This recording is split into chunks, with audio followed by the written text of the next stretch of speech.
요거를 보시면 들으시면 도움이 되실 거예요. 굉장히 도움이 되실 것 같아서 제가 많이 나오는 질문들 그리고 우리가 좀 이 정도는 알아야 유니버설 라이프 디자인을 할 때 도움이 되겠다 싶은 내용들을 제가 몇 가지를 슬라이드를 만들어 가지고 지금 오늘 트레이닝을 하려고 합니다.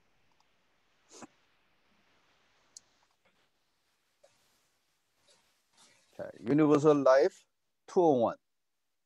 그러니까 지금 유니버설 라이프란 무엇인가? 그래서 그 첫 번째 이제 생명보험의 종류에 대해서 한번 먼저 그냥 간단하게 개요를 하면 좋을 것 같아서 생명보험의 종류는 텀 인슈런스가 있고 홀 라이프 인슈런스가 있고 유니버설 라이프. 그러니까 유니버설 라이프가 하도 많다 보니까 요즘에는 원래 나왔던 유니버설 라이프라고 그러는데 지금은 픽스드 유니버설 라이프라고 하는 경우가 많아요. 픽스드 유니버설 라이프가 있고 인덱스 유니버설 라이프가 있고 베리어블 유니버설 라이프가 있어요. 그래서 이게 조금씩 다른데 제일 이해하기 쉬운 게 텀 인슈런스죠. 기간성 생명보험. 그러니까 20년이 텀이다 그러면 20년 동안 생명보험이 나오는 거예요. 30년이 30년 텀이다 그러면 30년 동안만 생명보험이 있는 거예요. 그래서 이게 텀 인슈런스인데 그 기간에 사망하면 생명보험 사망 소액금이 나오는 거고 그 기간을 지나서 사망을 하게 되면 대부분의 경우 그 사망 소액금이 나오지 않죠. 그래서 우리가 소위들 말씀하실 때 없어지는 보험이라고도 이야기를 하세요. 그러니까 텀 인슈런스. 텀 인슈런스가 싼 게 있고 비싼 게 있는데 조금 비싼 거의 경우에는 우리가 얘기하는 리뉴어블 텀 인슈런스라고 그래요. 그래서 무슨 말이냐면은 30년짜리를 했어도 30년 만기가 돼서 끝나는 게 아니라 손님이 원하면 훨씬 비싼 가격이지만 31년, 32년째에도 계속 돈을 내시기만 하면 보험이 유지되는 거. 그게 리뉴어블 텀이라고 그러고. 이제 홀 라이프는 텀 인슈런스랑 똑같아요. 근데 텀이 가지고 있는 가장 큰 단점인 기간이 정해져 있다는 거를 좀 기간을 늘린 거죠. 그게 언제까지냐면 죽을 때까지. 그럼 죽을 때까지 이제 생명보험을 넣어주려면 방법은 간단해요. 보험료를 조금 더 많이 받아서 많이 받은 돈을 초창기에 많이 받은 돈을 캐시밸류 그 생명보험에 딸려 있는 적립구자에다 돈을 집어넣어 가지고 이자를 불린 이후에 그 불린 이자로 뒤쪽에 가가지고서는 초창기가 아니고 말년 쪽으로 가서는 그 돈을 그 이자와 캐시밸류를 사용을 해서 보험을 충당을 하는 거죠. 그래서 보험을 충당을 하면서 이거는 어떻게 돼 있냐면 이 보험료를 내면 사망 수혜금이 대부분 99살까지는 개런티 돼 있다. 이게 홀라이프예요. 그러니까 캐시밸류가 잘하기는 잘하지만 캐시밸류의 근본적인 목적이 뭐냐면은 죽을 때까지 생명보험을 커버시킨다라는 게 홀라이프의 목적입니다. 그러니까 개런티가 제일 중요한 거죠. 근데 홀라이프를 하고 난 다음에 보니까 홀라이프가 가지고 있는 맹점이 뭐냐면 보험료가 조금 비싸다는 거, 그 다음에 보험료를 변동하기가 어렵다는 거. 일단 보험료를 낸다 그러면 계속 내기로 해, 액수를 내야 되니까 그 보험 비용에 대해서 조금 플렉서빌리티를 가졌으면 좋겠다, 좀 유동적이면 좋겠다고 해서 나온 게 유니버설 라이프예요. 그래서 유니버설 라이프라는 거는 원래 맨 처음에 유니버설 라이프가 나왔을 때는 뭐라고 불렀냐면 플렉서블 프리미엄 홀 라이프. 그러니까 홀 라이프를 커버를 하는데 보험료가 플렉서블하다. 그러니까 보험료를 더 낼 수도 있고 덜 낼 수도 있고 캐시밸류에 돈이 많이 쌓여 있으면 보험료를 스킵할 수도 있고. 그래서 그거를 우리가 유니버설 라이프라고 그래요. 그 유니버설 라이프하고 홀 라이프의 차이점은 보험료가 플렉서블해져 버리니까 뭐가 없어져 버렸냐면 보험회사 측에서는 돈이 얼마가 들어올지를 정확하게 개런티를 하지 못하는 상황에서는 생명보험을 개런티를 못 해주는 거죠. 왜냐하면 돈을 안 집어넣는데도 개런티를 해줄 수는 없는 거니까. 그러니까 그 개런티란 단어가 어떤 면에서는 그 잘못 생각하면 이거 보험 나중에 안 되는 거 아니야 라고 생각을 할 수 있는데 그런 의미가 아니고 플렉서빌리티가 있다 보니까 개런티는 없다. 이제 이렇게 되는 거예요. 그러니까 맞바꾼 거예요. 보험료를 플렉서빌리티를 가지면서 생명보험 라이프타임 커버지에 대한 그 개런티를 맞바꾼 거죠. 하지만 조금 뒤에 나오겠지만 캐시밸류에 돈이 쌓여 있는 한은 제가 표현할 때 그렇게 얘기해요. 캐시밸류에 단돈 1불이 남아 있다라 하더라도 그 1불이 남아 있는 상태에서 가입자가 사망을 하면 보험은 나오게 돼 있어요. 그러니까 캐시밸류가 없어지기 전에는 보험이 살아있는 거니까 그 개런티라는 의미가 그렇게까지 큰 의미는 아닙니다. 근데 이제 돈을 안 내는 경우에는 조금 문제가 생기겠죠. 그리고 이제 그 개런티를 보험회사에서 이제 할 필요가 없어지니까 개런티를 하려면 보험료가 비싸질까요? 싸질까요? 보험료가 비싸질 수밖에 없어요. 비용이. 그러니까 보험 비용이 싸지고 유니버설 라이프가 홀라이프에 비해서 그 다음에 이자율도 개런티가 없게 되니까 이자율을 훨씬 많이 줄 수 있게 돼요. 그래서 대부분의 경우 홀라이프보다는 유니버설 라이프가 이자율이 좋다고 보시면 돼요. 그러고서 이제 유니버설 라이프를 하다 보니까 그 이자율은 누가 결정을 하냐면 보험회사에서 해마다 결정을 해서 주는 거예요.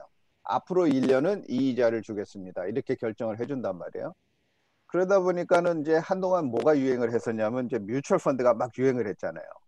투자에 대한 투자를 누구든지 해야겠다라는 생각들이 하게 되니까 사실은 그 다음에 나온 상품이 이 끝에 나와 있는 Variable Universal Life예요.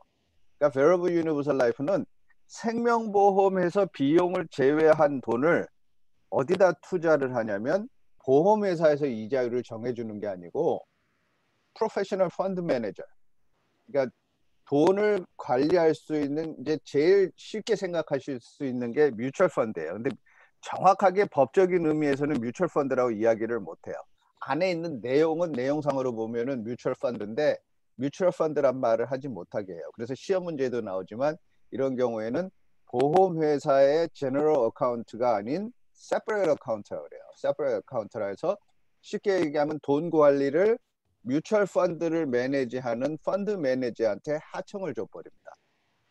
그래서 그 이자율을 굉장히 많이 고소득의 이자율을 받았어요. 그러다 보니까 어떤 일이 생겼냐면 뮤추얼 펀드나 주식시장에 돈을 투자를 하면 올라갈 때는 좋은데 추락할 때는 아무도 그 안전 제어 장치가 없으니까 돈이 많이 떨어지는 거예요. 그러다 보니까 사람들이 겁을 먹기 시작을 해요. 그래서 나온 게 인덱스 유니버설 라이프. 인덱스 유니버설 라이프는 베러블 유니버설 라이프하고는 다르게 이 주식 시장의 지수를 선물 거래로 사서 지수가 올라가면 만약 이제 제일 많이 사용되는 지수가 S&P 500이겠죠. S&P 500 지수가 많이 올라가면 그 지수에 준해서 고이자를 받고 만약에 지수가 마이너스로 떨어지면 그러니까 마이너스 성장을 한다든지 0%가 되게 되면 대부분의 경우가 미니멈 개런티 인트리스트 레이트이 있는데 미니멈 개런티 인트리스트 레이트이 0%예요. 그 밑에 있는 상품들도 있어요. 그러니까 0%니까 절대로 손해가 나지 않게 디자인이 되어 있는 거죠. 그게 인덱스 유니버설 라이프예요. 그래서 여기서 보시면 텀하고 홀라이프는 컨서베티브, 그러니까 보험에 대한 그 기준으로 하는 경우고 픽스드 유니버설 라이프, 인덱스 유니버설 라이프, 베리어블 유니버설 라이프는 뭐를 준비를 하느냐면 생명보험과 사망수혜금과 캐시 어큐뮬레이션, 그러니까 캐시 발리를 키우는 데 목적을 둔 상품이라고 보시면 돼요. 그래서 오늘은 특별히 이 유니버설 라이프, 그러니까 유니버설 라이프는 픽스드도 있고 인덱스도 있고 베리어블도 있는데 유니버설 라이프라는 그 생명보험의 한 형태, 그것에 대해서 어떻게 보면 맨 처음에 제가 해부하기라고 그랬어요. 해부를 한번 해보는 거예요. 그 안에가 어떻게 생겼는지.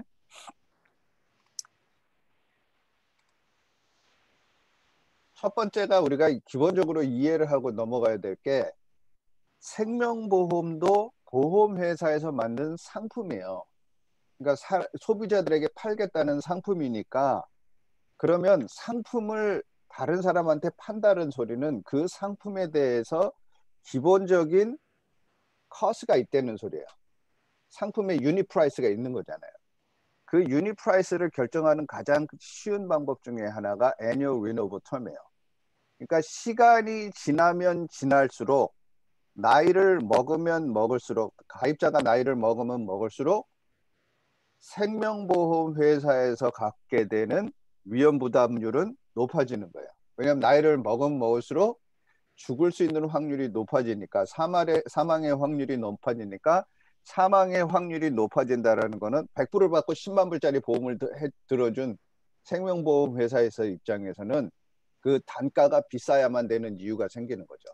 그래서 모든 보험은 보게 되면 annual renewable term이에요. 시간이 지나면 지날수록 보험에 대한 비용이 올라간다. 그래서 보험회사에서는 단가를 어떻게 결정을 하냐면 per thousand, 그러니까 1000불에 대한 사망수혜금 1000불에 대한 보험료가 얼마인가를 기준으로 해서 계산을 합니다. 그래서 이렇게 계속 보험료가 올라가는데 이게 지금 보험회사에서 볼 때는 원가예요. 이 원가인데 만약에 이거를 우리가 레버텀, 텀 인슈런스를 들었다. 20년짜리를 들었다 그러면은 요 중간쯤에다가 보험료를 책정을 합니다. 이런 식으로. 그럼 보험료를 이 중간쯤에 책정을 하게 되면 무슨 일이 생기냐면 그러니까 보험료가 20년짜리면 한 보험료가 이 정도 이렇게 책정이 되는 거예요. 이렇게. 그러니까 보험료가 책정이 저기 20년짜리를 이렇게 책정을 하시게 되면 이렇게 볼게요. 이거 안 그려져. 그러니까 보험료가 책정이 되면 대부분 경우 처음 시작할 때는 자기네들의 단가, 원가보다 비싸게 책정이 되는 거고 10년, 15년이 지나면 원가보다 싸지는 거예요.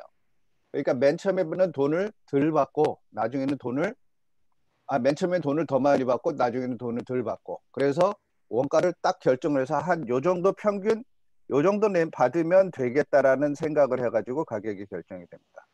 그래서 이게 cost of insurance고 그러면 cost of insurance에서 그 다음에 넘어가는 게 이 생명보험에 있어서 이 제일 어려워하시는 부분 중에 하나가 이거예요. death benefit 옵션 1이 있고 옵션 2가 있는데 이게 뭐냐. 이제 신청서를 맨 처음 쓰시는 부분 보면은 death benefit 옵션, 옵션 1, 옵션 2 혹은 level 옵션, increasing 옵션 이렇게 얘기를 해요. 그러니까 여기가 사실은 제일 많이 걸리는 부분이거든요. 그래서 생명보험을 보게 되면 어떻게 되냐면은 이 유니버설 라이프나 홀라이프 같은 경우에 캐시 밸류가 잘하잖아요. 캐시 밸류가 잘하니까 캐시 밸류가 이렇게 쭉 잘한단 말이에요. 예를 들어서 생명보험에서 사망수혜금을 10만 불로 잡았다고 계산을 하자고요. 근데 캐시 밸류가 요즘 보니까 한 2만 불이 자랐어요. 그럼 2만 불이 자랐다고 했을 때 이 사람이 죽었어, 가입자가. 그럼 가입자가 죽었을 때 10만 불을 주는 경우. 그러니까 캐시 밸류 쌓인 2만 불을 포함해서 보험회사에서 순수하게 보험으로 가입한 액수는 얼마가 되는 거죠? 8만 불이 돼서 10만 불을 만들어주는 경우예요. 이게 그 레버 옵션 1이에요. 그럼 대부분의 경우 이 질문이에요. 그럼 캐시밸류 손해나는 거 아니에요? 이렇게 질문을 하는데 사실은 엄격한 의미에서 캐시밸류가 손해가 나는 게 아니고 이렇게 함으로써 시간이 지나면 지날수록 캐시밸류가 커지니까 보험회사에서 실질적으로 가지고 있는 리스크는 줄어들기 때문에 보험료로 나갈 수 있는 비용을 점점 줄여줄 수 있는 게 옵션 1인 거예요. 그 가족의 입장에서는 캐시밸류에서 나오던 인슈런스에서 나오던 10만 불만 받으면 된다라는 기본적인 개념을 가지고 시작을 합니다. 그래서 캐시밸류가 늘어나면 늘어날수록 보험회사에서 가지고 있는 보험회사에서 책임져야 할 순수한 의미의 생명보험의 액수를 사망수혜금의 액수를 줄이는 방법을 우리가 옵션 1이라고 그래요. 그럼 보험회사에서는 리스크를 줄이고 고객의 입장에서는 소비자의 입장에서는 어떤 상황이 되냐면 보험 점점 내가 돈이 늘어날수록 캐시밸류는 내 돈이니까 내 돈이 늘어날수록 보험으로 나가야 할 비용이 줄어드는 거죠. 그러니까 보험으로 나가야 될 비용이 줄어드니까 그럼 보험으로 나가는 비용은 줄어들고 보험료는 똑같이 낸다 그러면 돈이 어디로 더 많이 쌓이게 되죠? 캐시밸류로 더 많이 쌓이게 돼요.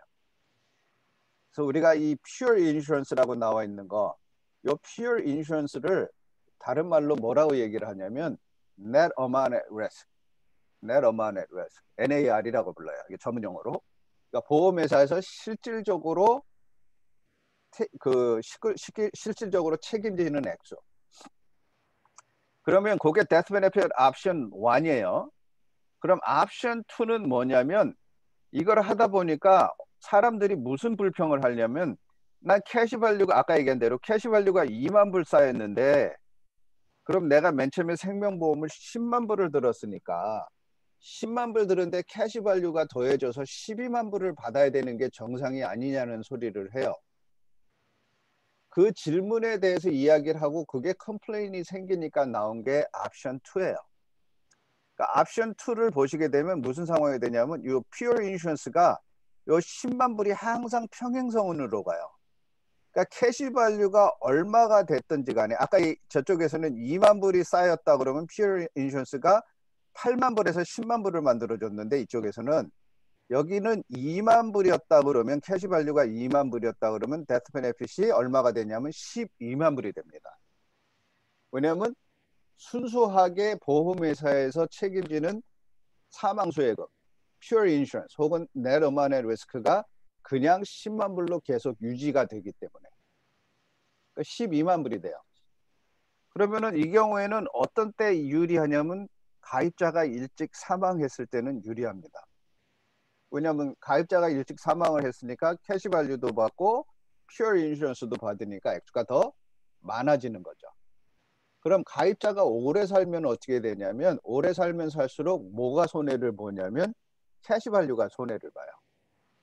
왜냐하면 같은 10만 불을 아까 며칠 보여드린 것처럼 10만 불에 대한 보험을 계속 사망수혜 보험을 계속 유지를 한단 말이에요. 그럼 나이를 먹으면 먹을수록 어떤 상황이 되죠? 보험료 단가가 어떻게 된다고 그랬죠? 시간이 지나면 지날수록 비싸진다고 그랬잖아요.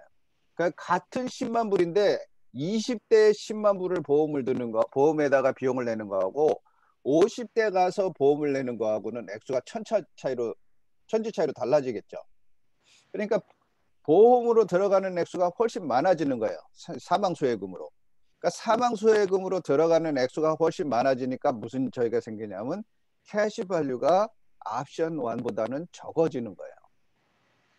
그래서 돈을 늘리기를 원한다. 어디로 가야죠? 옵션 1. 나 빨리 죽을 것 같다. 어디로 가요? 옵션 2.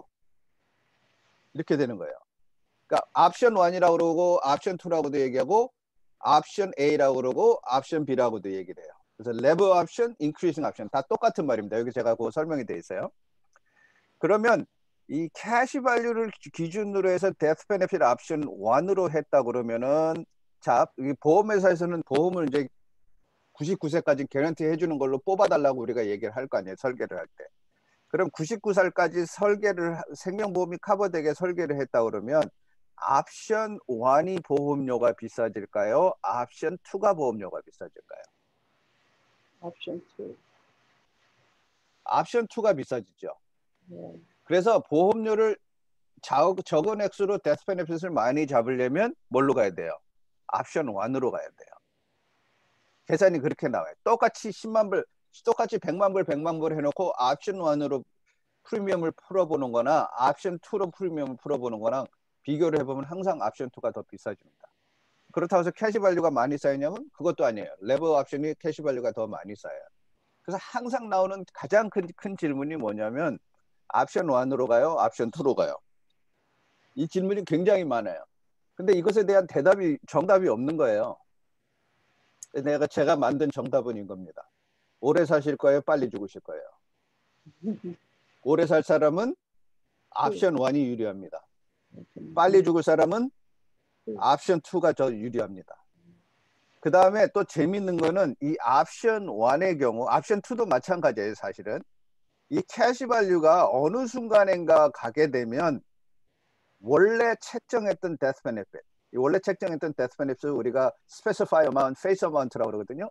원래 책정했던 사망 수혜금에 가깝게 근접하게 캐시밸류가 자라게 돼 있어요. 그렇잖아요. 돈은 계속 집어넣고 있으니까 10만 불을 넣는데 캐시밸류가 8만 불, 9만 불 이렇게 막 간단 말이에요. 육박해 가는 거예요. 그럼 퓨어 인슈런스는 1만 불, 뭐 2만 불 이 정도밖에 안 되었잖아요. 그리고 어느 순간에 가면 캐시밸류가 12만 불이 될 수도 있어요. 그럼 캐시밸류가 12만 불이 되면 데스 베네핏은 얼마가 돼야 되냐는 거예요. 그러니까 보험회사 입장에서는 10만 불이 넘어간 거예요. 원래 책정했던. 글쎄 그때는 어떻게 되냐면 요 코러더리라는 게 있어요. 코러더리라는 게 뭐냐면 캐시밸류가 자라는 거에 준해서 생명보험이 늘어납니다. 그래서 여기서 이 그림을 보면 생명보험이 레벨로 레벨이라고 시작했는데 분명히 레벨이라고 했는데 어느 순간에 가게 되면 이게 자라기 시작해요. 왜 자라냐면 여기 보면 캐시밸류가 원래 책정했던 사망 수혜금에 근접하게 가기 시작을 하는 거예요. 그래서 이 코홀더가 쭉 올라가서 이거를 그림을 그리게 되면 이게 어떻게 되냐면 95세가 되게 되면 캐시밸류 이퀄 데스 베네핏이 돼요. 캐시밸류와 데스 베네핏이 같아져요. 캐시밸류가 원래 책정했던 사망 수혜금보다 적으면 그게 저게 성립이 안 되지만 캐시밸류가 원래 책정했던 데스 베네핏보다 액수가 많아지면 95세가 되면 캐시밸류 이퀄 데스 베네핏이 돼버려요. 그래서 이 유니버설 라이프 일러스트레이션을 뽑아보면 95세가 지나고 나면 갑자기 생명보험이 캐시밸류가 막 자라는 걸 보게 돼요. 왜? 비용이 나갈 게 없거든 그때부터는. 보험회사에서는 쉽게 얘기하면 pure insurance part가 제로인 거예요. 아무것도 없는 거예요. 그냥 잡비로 그 수수료만 받고 모든 돈이 다 투자가 돼버리는 거죠. 그래서 옵션 1, 옵션 2 이것에 대해서 조금 이해가 필요한 부분이 있어서 제가 제일 먼저 이걸 했습니다. 그리고 이제 조금 더 그것보다 또 저기 하나 어떤 회사들은 옵션 3가 있는 회사가 있어요. 옵션 3는 리턴 오브 프리미엄. 그러니까 옵션 1에다가 non 프리미엄을 더해서 엎쳐서 가는 경우. 그게 옵션 3예요. 그 다음에 여기에 보면 그러면 요 캐시밸류가 자라는 게 보험회사에서 1년에 한 번씩 책정된 이자로 정산을 하는 게 유니버설 라이프. 프로페셔널 펀드 매니저가 돈을 매니지하는 게 베러브 유니버설 라이프. 그 다음에 인덱스에다가 돈을 집어넣어 가지고 돈이 자라게 하는 게 인덱스 유니버설 라이프. 그 다음에 고정이자로 원래 여기 나왔던 유니버설 라이프보다 이자가 적어요. 이자는 작지만 생명보험을 사망수혜금을 개런티 해주는 상품을 우리가 GUL이라고 그래요. 개런티 유니버설 라이프.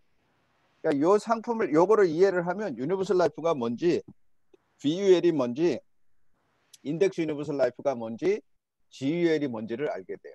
여기서 또 변형을 했을 때 이 이자를 인덱스로 주고 생명보험을 개런티 해주는 경우에는 뭐라고 부르냐면 GIUL이라고 불러요. 개런티 인덱스 유니버설 라이프. 이해가 되셨죠? 네. 그러니까 유니버설 라이프의 데스 베네핏을 조금 이해하시고 그 다음에 이제 보험료가 들어갔을 때 보험료 계산을 뺄 거 아니에요. 보험료가 우리가 만약에 한 달에 보험료가 200불이에요. 그럼 200불을 집어넣으면 200불이 다 캐시밸류로 들어가는 것도 아니고 200불이 다 내 사망 수혜금에 대한 비용으로 들어가는 것도 아니란 말이에요. 200불에서 일부는 보험회사 비용으로 빠지고 일부는 캐시밸류로 들어간단 말이에요. 캐시밸류는 뭐라고요? 저축성 생명보험에 있는 저축구자. 그 저축구자는 누구 돈? 보험회사 돈이 아니고 내 돈. 시험 문제에 나오는 non-forfeiture. 아무도 뺏어갈 수 없는 내 돈이에요. 내 권리예요. 그러면 여기 여기 잘 나와 있는 자료예요. 보험료가 200불이 들어가면 200불에서 제일 먼저 빠지는 게 수수료하고 주정부에서 부과하는 부가세예요. 그러니까 만약에 200불이 들어갔는데 비용하고 뭐 세일스 텍스라고 저는 얘기해요. 보험에 대한 세일스 텍스를 주정부에서 그 책정을 하거든요. 예를 들어서 5%다 그러면은 200불이 들어가면 얼마가 빠져요? 10불이 빠지죠. 200불에 15%라고 그랬으니까 그게 8%일 수도 있고 7%일 수도 있는데 그냥 계산하시기에 5%로 한 거예요. 그럼 5 곱하기 2는 10이니까 10불이 빠지는 거예요. 그럼 10불이 빠지게 되면 200불에서 이제 얼마가 남았죠? 190불. 190불이 어디로 들어가냐면 캐시밸류로 들어가요. 캐시밸류로 들어가서 자기가 책정했던 이자 정산 방법으로 돈이 들어갑니다. 만약에 픽스드 어카운트에 들어갔으면 그 보험회사에서 책정해준 1년 이자율을 받게 되는 거고 인덱스에 들어갔으면 인덱스 크레디팅의 그 옵션을 사게 되고 만약에 이게 그 VUL로 들어갔으면 펀드 매니저한테 가는 거고 이런 식으로 해서 돈이 들어가요. 그럼 캐시밸류에서 여기서 이자가 정산이 되겠죠. 이자가 계속 자라고 있어요. 그 이자가 자라고 있는 가운데서 한 달에 한 번씩 뭐를 빼가겠어요? 매달 뭐를 빼가냐면 보험 수수료, 그러니까 보험 비용이 나가는 거예요. 왜냐하면 여기는 지금 잡비가 빠졌어요. 앞에서는 잡비가 빠졌지만 보험 수수료는 지금 안 나갔단 말이에요. 아까 $1,000 얼마라고 얘기했으니까. 예를 들어서 어떤 사람이 200불을 집어넣고 10만 불짜리를 보험을 들었는데 보험회사에서 매달 계산을 하거든요. 자기네들이 해야 되는 pure insurance, 아까 네러만의 리스크가 그걸로 계산해 보니까 자기네들이 가제 손님한테 받아야 할 액수가 50불이에요. 만약에 50불이라고 그러면 여기서 얼마를 빼겠어요? 지금 200불을 넣어서 200불에서 10불을 뺀 190불이 여기 들어가서 여기서 이자가 자라고 있는데 이 가운데 얼마가 빠진다? 50불이 빠지는 거예요. 수수료로. 네? 그 여기 수수료에 보면은 보험 비용, 개인 건당 정액, 그러니까 요거는 이제 팔러스 피겠죠. 그 다음에 $1,000 차지라는 게 있어요. 많은 경우가. 그러니까 처음 10년 동안은 잡비가 더 많아지거든요. 그래서 뭐 특약 수수료, 그러니까 라이더 피 이런 것들을 쭉 빼서 나온 돈이 그쪽으로 빠지게 돼요. 그러니까 190불에서 아까 50불이 뺐다고 그러면 이제 140불이 남아가지고 140불이 여기서 자라는 거예요. 그래서 140불이 만약에 내년 이맘때 가니까 10%로 자랐다? 그럼 140불 플러스 10%니까 14불 더해줘서 124불이 되겠죠. 그래서 여기서 돈이 자라요. 그럼 이렇게 들어가게 되면 무슨 일이 생기냐면 예를 들어서 여기서 보험료를 넣었던 거를 불입했던 거를 납입을 안 한다고 생각합시다. 보험을 납입을 안 하면 여기 보험 수수료가 안 들어오면 보험은 캔슬이 되는데 어떻게 되겠어요? 이 캐시밸류에서 돈이 빠져나갑니다. 그러니까 제가 맨 처음에 이야기했듯이 이 캐시밸류에 돈이 쌓여 있으면 캐시밸류의 일부이라도 있으면 보험은 준다는 거예요. 그러니까 데스 베네핏이 그 대부분 홀라이프를 파는 분들이 그런 소리예요. 유니버설 라이프나 인덱스 유니버설 라이프, 베러블 유니버설 라이프 하면 나중에 생명보험 못 받아요. 그건 말도 안 되는 소리예요. 이 계약 자체가 어떻게 돼 있냐면 여기에 캐시밸류에 돈이 일부이라도 있으면 그러면 무슨 소리냐면 보험회사에서는 수수료를 받았다는 얘기예요. 보험에서 보험 수수료를 받았으면 이건 법적 서류니까 생명보험 약관이라는 게 보험회사에서 뭐를 해줘야 되는 의무가 있어요. 그 사람이 사망했다든지 그 사람이 질병에 걸렸는데 특약이 있다든지 이럴 경우에는 보험료를 원래 책정했던 계약이 되어 있던 보험금을 내줘야 되는 거죠. 사망수혜금이 됐던 리빙 베네핏이 됐던. 그래서 요거를 보시면 조금 더 이해가 되겠구나 싶어가지고 제가 이 자료를 넣었어요. 그러니까 캐시밸류가 어떻게 자라는지.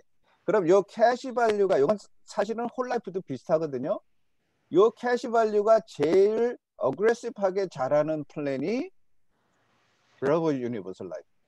이 캐시밸류가 제일 어그레시브하지 않게 자라는 게 개런티 유니버설 라이프. 그 다음에 더 그 2등으로 잘 안 자라는 게 쉽게 얘기하면 홀라이프. 그냥 일반 보편적으로 보편화시켜서 얘기를 하는 거예요. 그 다음에 덜 잘하는 게 유니버설 라이프. 그 다음에 덜 잘하는 게 인덱스 유니버설 라이프. 이렇게 되는 거예요. 그러니까 따져보면 GUL, 홀 라이프, 유니버설 라이프, 인덱스 유니버설 라이프, 베러블 유니버설 라이프. 그러니까 요게 이 순위가 꼭 이렇게 된다라는 보장은 없지만 투자의 적극적인 투자 방법으로 진행하는 그 순위입니다. 그럼 텀 인슈런스는요? 텀 인슈런스는 캐시밸류가 없으니까 이거하고 해당이 안 되죠. 텀 인슈런스는 계산할 게 없는 거예요. 네?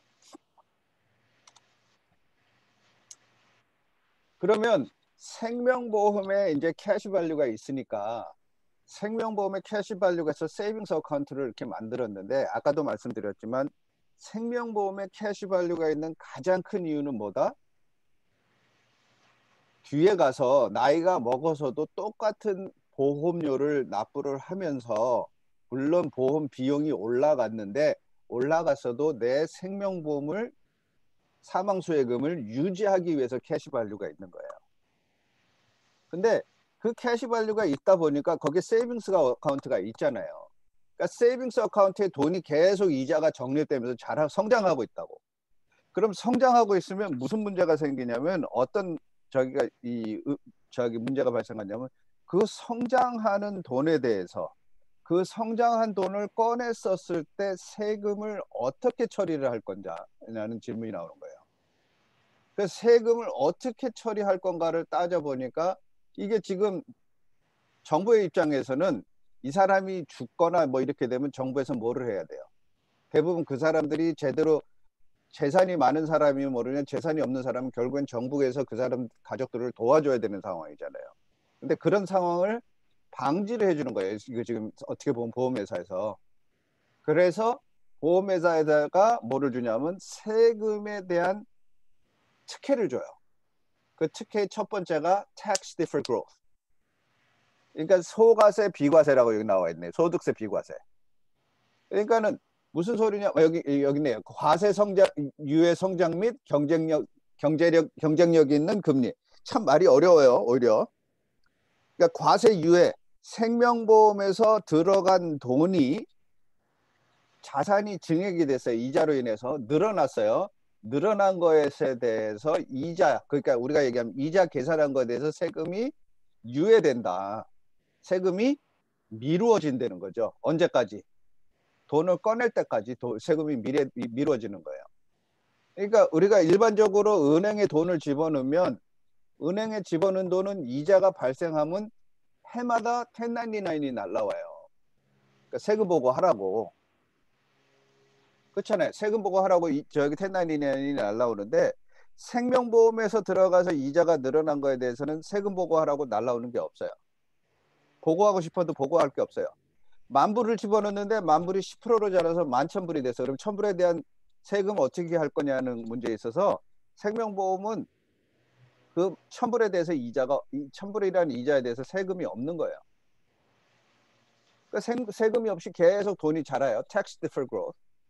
그 다음에 tax free policy loans. 무슨 소리냐면 돈을 꺼냈을 때 이 돈을 그냥 꺼냈으면 세금을 낼 텐데 보험회사에서 뭐를 했냐면은 보험증권, 약관을 담보로 해가지고 대출을 시켜줘 버려요. 보험회사가. 그럼 대출을 해줘 버리면 우리 집이 이게 제일 쉬운 방법은 집이에요. 집을 내가 50만 불 주고 샀어요. 50만 집이 아니라 부동산이라고 했구나. 집도 세금을 안 내는 경우가 많으니까. 부동산을 50만 불을 주고 샀는데 이게 20만 불이 늘어서 70만 불이 됐어요. 그럼 70만 불이 돼가지고 팔았어요. 그럼 팔면은 얼마의 캐피털 게인이 생겼어요? 20만 불이라는 캐피털 게인이 생겼으니까 그 20만 불에 대해서 세금을 내야 될 거 아니에요. 근데 팔지 않고 리파이낸스를 했어요. 그러니까 리파이낸스를 해서 20만 불을 꺼냈었어요. 그럴 저 100%를 다 꺼내기는 힘들겠지만 그냥 저기를 했을 때 20만 불을 꺼냈었다라고 생각을 합시다. 융자의 형태로. 세금을 내요, 안 내요? 안 내잖아요. 융자는 세금이 없잖아요. 세금을 안 내요.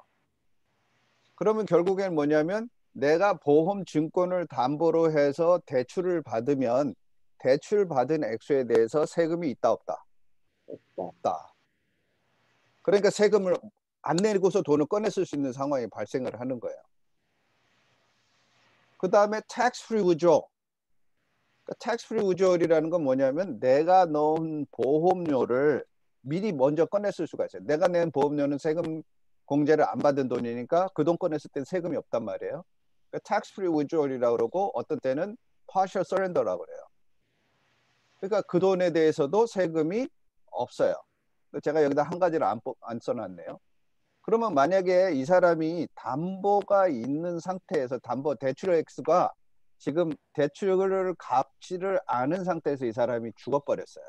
가입자가. 그럼 어떻게 돼요? 세금은? 예를 들어서 어떤 사람이 여기서 10만 불을 꺼냈어요. 생명보험에서 융자로 돈을 꺼내서 대출을 받아서 꺼냈었는데 그 돈을 갚기 전에 이 사람이 교통사고로 죽었어요. 그럼 그 10만 불에 대해서 세금을 내야 하나요? 이게 그 다음에 나오는 질문이거든요. 생명보험은 어떻게 되어 있냐면 사망 수혜금, 사람이 죽었기 때문에 발생한 그 수혜금에 대해서는 인컴 텍스가 없어요. 이게 소위 시험 볼 때 나오는 Principle of Indemnity, 손해배상의 법칙이에요. 법적인 눈으로 봤을 때 생명보험을 100만 불짜리를 들은 사람은 뭐라고 이야기를 한 거냐면 내가 죽었을 때 우리 가족에게 100만 불의 손해가 나온다. 그 손해를 메꾸기 위해서 내가 100만 불이라는 생명보험을 들었다라는 얘기거든요. 그러니까 100만 불의 손해가 났는데 100만 불의 돈이 나왔어요. 그러면 네트로 얼마의 이익이 발생했죠? 이익이 발생한 게 하나도 없잖아요. 이익이 발생한 게 하나도 없기 때문에 사망 수혜금에 대해서는 세금이 있다 없다? 없죠. 없어요. 사망 수혜금에 대해서 저희가 없어요. 근데 담보가 있단 말이에요, 지금. 아니, 대출이 된 액수가 있단 말이에요. 대출된 액수를 어떻게 하냐면 보험회사에서 이렇게 해요. 10만 불을 줄 때, 100만 불짜리 보험을 들은 사람이 10만 불을 꺼냈었다 그러면 이 대출액을 100만 불을 주기 전에 갚아버려요. 그럼 그 안에서 내부적으로 벌어지는 일입니다. 100만 불을 그 사망보험 수혜자에게 주기 전에 갚아버리니까 대출액이 없어져 버리니까 돈 꺼낸 것도 그 기록이 없어지는 거죠. 대출이 끝나버렸으니까 90만 불이 가족한테 가요. 10만 불에 대해서는 세금이 없는 거예요. 그러니까 결국에는 론이라고 그러지만 융자라고 그러지만 사망 수혜금으로서 다시 론이 나오니까 쉽게 얘기하면 그 돈을 세금을 안 내도 되는 돈이 되는 거죠. 그럼 이 소리는 무슨 소리냐면 돈이 들어가서 돈이 자랄 때 세금이 유예되고 팔러시 론으로 꺼냈었을 때 론이기 때문에 세금이 유예가 되는데 이 유예된 기간이 계속 늘어난단 말이에요. 언제까지? 돈을 갚든지 죽을 때까지. 돈을 갚으면 뭐 갚았으니까 문제가 없고 죽었다 그러면 죽음과 동시에 돈이 갚아지면서 돈이 나오니까 사망수혜금이 나오니까 그것도 세금이 없는 거예요. 그러니까 평생을 세금을 안 내고 쓰는 돈이 돼버리는 거예요. 그러니까 이 내용을 이해를 하다 보니까 보험회사들을 이 보험 그 약관을 이해하다 보니까 무슨 일이 생기냐면 사람들이 보험을 투자의 가치를 느끼기 시작해요. 그래서 캐시밸류를 잘하게 하는 거예요. 캐시밸류를 잘하게 하려면 보험료를 남들보다 원래 내는 액수보다 더 많이 넣게 되는 거죠. 그러니까 보험료를 더 많이 넣으면 넣을수록 캐시밸류가 늘어나는 거예요. 그러니까 제가 좋아하는 단어 중에 패러다임이 바뀌는 거예요. 그러니까 패러다임이 바뀌니까 우리가 일반적인 패러다임은 생명보험은 어떻게 사는 게 똑똑한 사람이다. 보험료 싸게 내고 보험을 크게 드는 게 똑똑한 사람인 거죠. 저 일반적인 패러다임은. 근데 이 내용을 이해를 하게 되면 세금 없이 잘하게 할 수 있고 세금 없이 꺼내 쓸 수 있고 그 다음에 이자율도 일반 금리, 은행 금리보다 훨씬 높을 수 있다라고 생각을 하면 이거 투자 가치가 있네. 그런 투자 가치가 있다라고 저기 하는 그 패러다임으로 생명보험에 대한 패러다임이 바뀌면 오히려 남들하고 거꾸로 가는 거예요. 생명보험 액수는 사망수혜금은 적게 그 다음에 보험료는 더 많이. 그래서 캐시밸류를 늘려서 그 늘린 캐시밸류를 가지고 내가 필요할 때 애들 자녀들 학자금으로도 쓸 수 있고 은퇴연금으로도 쓸 수 있고 뭐 집 살 때 다운페이로도 쓸 수 있고. 그러니까 세금이 가지고 이 세금법에 가지고 있는 그 혜택을 가장 확실하게 사용하는 거죠. 돈을 많이 집어넣는 거예요. 그럼 돈을 꺼냈을 때 융자라고 그랬으니까 융자에 대한 이자율이 있을 거 아니냐. 그래서 그 이자율이 스탠더드 론이 있고 프리퍼드 론이 있고 파티시페이팅 론이 있어요. 스탠더드 론은 대부분의 경우 1% 미만의 이자입니다. 그러니까 담보로 약관을 담보로 해서 돈을 꺼냈으면 캐시밸류를 해서 담보로 해서 꺼냈으면 보험회사에서 네트로 한 1%, 0.5% 정도만 이자율을 차지하는 게 스탠더드 론이에요. 네트를 얘기했을 때. 프리퍼드 론은 대부분의 보험회사들이 11년째부터 돈을 꺼낼 때는 프리퍼드 론으로 적용을 해요. 프리퍼드 론은 뭐냐면 네트로 나가는 이자가 0%예요. 그러니까 와시론이라고 그러죠. 그 이자는 하나도 없는 거예요. 그냥 명목만 융자일 뿐이지 융자로 인한 이자가 없는 경우예요. 파티시페이팅 론은 이것보다 더 어그레시브한 거예요. 어떻게 하냐면 돈을 융자를 했는데 융자한 액수의 이 경우에 이자가 좀 높아요. 보험회사에서는 5%를 차지한다고 생각합시다. 융자에 대해서 파티시페이팅 론에서. 근데 그 돈이 계속 인덱스 어카운트에 있는 거예요. 그래서 인덱스 어카운트가 만약에 7%로 자랐다 그러면 손님의 경우에는 론을 해놓고도 2% 마진이 생겼잖아요. 내 돈은 7%로 자랐고 내가 융자한 돈의 이자는 5%니까 2%가 오히려 늘어나는 거죠. 내 그 캐시밸류에. 근데 물론 거꾸로도 마찬가지예요. 5%로 자랐는데 S&P 500으로 인해서 저기 인덱스 크레디팅 할 때 보니까 4%가 됐다. 그러면 1% 이자를 내야겠죠. 1% 이자를 내가 낼 수도 있고 안 내면 어떻게 될까요? 캐시밸류에서 빠져나가는 거예요. 네? 그 다음에 이제 어떤 질문도 나오냐면 근데 돈을 꺼냈었는데 돈을 너무 많이 꺼내서 가지고 약관이 파기가 됐어요. 약관이 그 랩스가 된 거예요. 소위 얘기하면. 이 랩스가 되면 무슨 일이 발생을 하냐면 지금까지 이야기한 이 세금 혜택은 뭐 때문에 지금 이 세금 혜택이 있었냐면 생명보험이라는 우산이 있기 때문에 나왔던 그 세금 혜택이에요. 근데 약관이 파기가 되면 어떻게 되죠?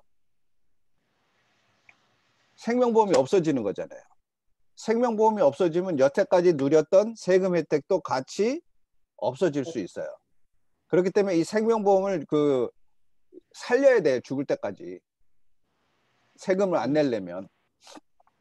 그러면 사람이 안 죽고 사는 방법은 없으니까 언젠가는 죽어서 내 가족 갈 돈이니까 생명보험을 죽여야 할 이유는 사실은 없는 거죠. 내 생명보험 회사가 마음에 안 들면 다른 회사로 옮기면 되는 거니까. 그런데도 이제 어떤 때는 때때로 그런 걱정들을 하시는 분이 있어요. 돈을 많이 꺼냈는데 주식은 계속 떨어졌어요. 돈을 꺼내놨는데 주식은 계속 떨어지면 그 다음에 융자액이 내 캐시밸류보다 많아져. 그럼 어떻게 되냐? 그럼 약관이 파기되지 않겠냐? 그런 경우를 대비해서 대부분의 보험회사가 99%가 가지고 있는 게 오버론 프로텍션 라이더예요. 융자액이 캐시밸류를 넘어가서 계약이 파기될 때가 되더라도 보험을 살려놓는 거예요. 언제까지? 사람이 죽을 때까지.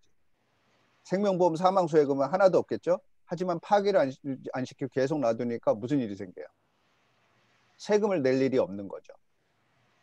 그 다음에 나오는 질문이 뭐냐면 야 나는 그럼 생명보험을 들었는데 95살에 아까 얘기했는데 만약에 내 100살 살면 어떡해? 120살 살면 어떡해? 130살 살면 어떡해? 그러면은 사실은 약관에는 구조적으로 어떻게 되냐면 95세가 maturity date이에요. 약관이 끝나는 날, 그러니까 만기일이 95세란 말이에요. 그런데 95세를 더 넘게 살았어요. 돈은 꺼냈었고 잘못하면 이게 약관이 없어지면 나 세금 내야 돼. 그때를 대비해서 maturity extension rider. 그러니까 95세가 지났어도 계속 약관을 늘려가는 거예요. 언제까지? 죽을 때까지. 이 모든 것들이 뭐 때문에 들어가 있는 일이다? 생명보험의 세금 혜택을 누리면서 투자할 수 있는 방법을 만들어주기 위해서. 그러니까 이것을 이해를 하는 분들이 생명보험을 가지고 돈을 늘리는 거예요. 이것만큼 좋은 세금 절세 방법이 없으니까.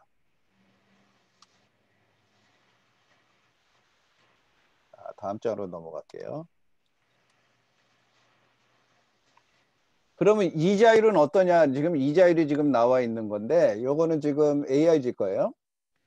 여기서 보시면 이자율이 지금 제일 쉬운 게 뭘까요? 여기 이자율을 이렇게 보자고요. 이게 실제적인 이자율이에요. 10.9, 뭐 2.07 쭉 내려왔는데 여기 보니까 마이너스가 났죠. 마이너스가 난 상태에서 이자로 적립된 액수는 0%예요. 마이너스가 적립이 안 되는 거예요. 마이너스 1.41이 나왔어요. 0%요. 마이너스 2.93이 났어요. 0%요. 그래서 연 이자로 계산하니까 6.9%. 이 경우에는 지금 마이너스에 좀 어그레시브하게 하나 봐요. 5.33 마이너스 났고 4.16 마이너스 났는데 0%. 마이너스 11% 저기 성장했는데 0%. 지금 이자율은 지금 23% 이자 나왔으니까 21.37%. 이런 식으로 이자를 지금 했는데 연이자 계산하니까 8.06%가 되는 거예요. 그러니까 월스 케이스가 얼마예요? 이런 경우에 이자가 0%. 0%. 여기서 우리가 얘기하는 것 중에 그 얘기를 해요. Zero is a hero. 그러니까 0이란 숫자가 우리의 영웅이라는 소리예요. 왜? 0이기 때문에 손해를 안 보는 거예요. 손해만 안 보는 게 아니고 0이란 숫자가 재밌는 게 만약에 내가 작년에 20% 이익을 봤다라고 생각합시다. 작년에 20% 이익을 봤는데 금년에 마이너스 30% 떨어졌어요. 그럼 내 이자 적립 얼마 한다고요? 0% 하죠. 그럼 작년에 이익본 20%는 어떻게 돼요? 그대로 있어요. 그러니까 한 번 내가 이자로 정산한 돈을 잃어버리지를 않아요. 주식은 어떻게 돼? 주식에 내가 직접 투자해서 작년에 20% 이익 봤어. 금년에 30% 손해봤어. 그럼 뭐 10% 이상을 손해를 보는 거죠. 20% 올라갔으면 뭐예요? 30% 떨어졌는데. 근데 인덱스 크레디팅은 마이너스로 떨어질 때 0이기 때문에 손해가 없는 거예요. 그러니까 손해가 없는 게 원금이 그대로 된다라는 의미도 있지만 내가 한번 받은 이익금에 대해서는 그 이익금을 빼앗기지 않는다라는 얘기가 되는 거죠. 그 다음에 이제 그 모든 캐시 발류 인슈런스, 그러니까 홀라이프를 포함해서 홀라이프, GUL, IUL, UL, VUL 뭐 이런 모든 상품들이 일러스트레이션을 뽑아보면 guaranteed하고 current assumption이 있어요. 그러니까 guaranteed라는 말은 몇 가지를 얘기하냐면 guarantee assumption이라는 거는 이자율은 최고로 낮을 때, 그러니까 이자율이 최고로 낮을 때는 얼마예요? 대부분 0%. 인덱스의 경우 만약에 유니버설 라이프를 했다 그러면 대부분 2%가 미니멈이거든요. 2%. 만약에 홀라이프를 했다. 홀라이프를 했는데 그 당시에 미니멈이 4%였다. 그러면 개런티가 4%예요. 그러니까 이자는 최고로 낮고 그 다음에 보험 비용, 잡비 이 모든 것들은 최악의 상태를 가지고 있는 거예요. 최고로 비쌀 수 있는 거예요. 약관에서 허용하는 최대치. 이게 개런티예요. 그러니까 개런티가 성립될 가능성은 굉장히 없어요. 희박하다고 생각하면 돼요. 그래서 일러스트레이션을 뽑다 보면 개런티를 보면 개런티를 보고 판다 그러면 뭘 팔아야 돼요? 개런티를 손님 중에 개런티만 보는 분들이 있어요. 그러니까 월스 케이스만 보는 분들이 있어요. 개런티란 말이 어감은 좋지만 사실은 그 좋은 뜻이 아니거든요. 보험에서는 개런티는 월스 케이스예요. 그 월스 케이스를 보고서 보험을 산다 그러면 텀, 홀라이프, GUL을 사는 거예요. 왜냐면 개런티가 돼 있으니까. 뭐가 개런티 돼 있어요? 대부분 생명보험이 개런티 돼 있단 말이에요. 사망 수혜금이. 그 다음에 홀라이프의 경우에는 뭐가 개런티 돼요? 미니멈 캐시 발주가 개런티가 되는 거예요. 이게 개런티 어썸션이에요. 제가 얘기할 때 유예를 할 때는 개런티는 그렇게까지 큰 의미는 없다. 그렇지만 우리가 봐야죠. 이 개런티였을 때 어떻게 되는지. current assumption은 지금까지의 과거 이자율과 지금 현재 사용하고 있는 보험료, 보험 비용으로 계산을 했을 때, 그러니까 가장 현실적인 거라고 볼 수 있는 거죠. 지금 현실적인 저기를 했을 때 보험이 어떻게 될 것인가라는 미래를 추산을 한 게 current assumption이에요. 그러니까 guarantee assumption하고 current assumption. 그 다음에 가끔 가다 보면은 보험회사에서 midpoint assumption이라는 게 있어요. midpoint는 guarantee와 current assumption의 중간을 놓고서 계산을 해보는 거예요. 네? 그 다음에 나온 저기 중에 하나가 돈을 집어넣는데 내가 돈을 마음 놓고 집어넣을 수 있는 게 아니잖아요. 돈을 어느 정도 선을 집어넣으면 그 다음에는 modified endowment contract이 되거든요. 한번 설명을 드렸는데 그러니까 modified endowment contract이 돼버리면 아까 이야기했던 생명보험이 가지고 있던 모든 세금 혜택을 대부분 다 잃어버려요. modified endowment contract이 되면. 뭐만 유지되냐면은 tax deferred growth. 이자에 대해서 세금 보고 안 하는 거. tax-free death benefit, 사망 시에 세금이 없는 거. 요거 빼고는 다 잊어버린다고 생각하시면 돼요. 융자해도 세금 내야 되고 인출해도 세금 내야 되고 모든 게 그렇게 돼버려요. 59.5세 이전에 꺼내게 되면 10% 페널티 텍스까지 내야 되고. 그래서 modified endowment contract을 안 만들기 위해서 정부에서 IRS에서 요구하는 테스트가 있어요. 네가 보험료 이만큼 집어넣으면 내가 생명보험으로 인정해 줄게.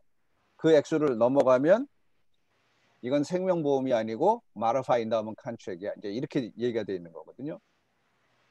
그래서 돈을 넣을 수 있는 액수를 그 리밋을 책정하는 방법이 두 가지가 있어요. C벳이 있고 GPT. 그러니까 캐시 밸류 테스트 혹은 가이드라인 프리미엄 테스트. 여기 보시면 이게 뭐냐면 여기 파란색이 제대로 보이는지 모르겠는데 진한 파란색은 GPT예요. 이게 연한 파란색은 CBT예요. 이게 뭐냐면 CBT는 캐시 밸류가 늘어나면 늘어날수록 데스 베네핏이 훨씬 많이 늘어나요. 그래서 여기 보시면 75세가 되니까 캐시 밸류가 데스 베네핏이 늘어나게 되죠. 그러니까 무슨 소리냐면 아까 이야기한 퓨어 인슈런스가 커진다는 소리예요. 그럼 퓨어 인슈런스가 커진다는 소리는 내 보험 약관에서 캐시 밸류에서 보험료로 나가는 돈이 더 많아진다는 거죠. 여기 보면 GPT는 더 늦게 데스 베네핏이 늘어나죠. 그러면 여기 이 차트를 보면 어느 게 캐시를 키우기에 더 좋습니까? 캐시 밸류를 키우기에. 네, 네. GPT가 훨씬 좋죠. 그래서 돈을 잘하게 하려면 GPT가 훨씬 더 좋은 게 99%예요. 근데 이제 만약에 이게 주브나일 케이스를 하게 되면 GPT를 하면 생명보험을 늘려야 되는 액수가 너무 많았기 때문에 그럴 때는 캐시 밸류 테스트를 할 수도 있어요. 그러니까 일반적으로 여러분들이 쓸 때 어떻게 생각하시면 되냐면 오케이, 돈 집어넣을 때 GPT로 하면 되겠구나라고 생각하시면 돼요. GPT는 맨 처음에 시작한 이니셜 데스 베네핏에 준해서 얼마만큼의 돈을 집어넣을 수 있는지 프리미엄이 가이드라인이 나와 있는 게 GPT고, 캐시 밸류 테스트는 돈을 집어넣으면서 캐시 밸류가 잘하면 캐시 밸류 잘한 거에 준해서 데스 베네핏이 더 잘하게 돼 있어요. 그래서 나중에 보면 캐시 밸류가 어느 쪽이 더 많이 쌓였냐면 똑같은 조건으로 했을 때 GPT가 더 많이 쌓이는 경우가 대부분이에요. 그러니까 이것도 똑같은 얘기예요. 그럼 C벳이 나요? GPT가 나요? 일찍 죽을 것 같으면 80살에 죽는다. 그럼 이 사람은 600만 불 되니까 데스 베네핏이 많아지니까 빨리 죽을 사람은 C벳이 많고, 만약에 캐시 밸류 더 많이 쌓이기를 원하는 사람은 GPT가 더 좋은 거죠.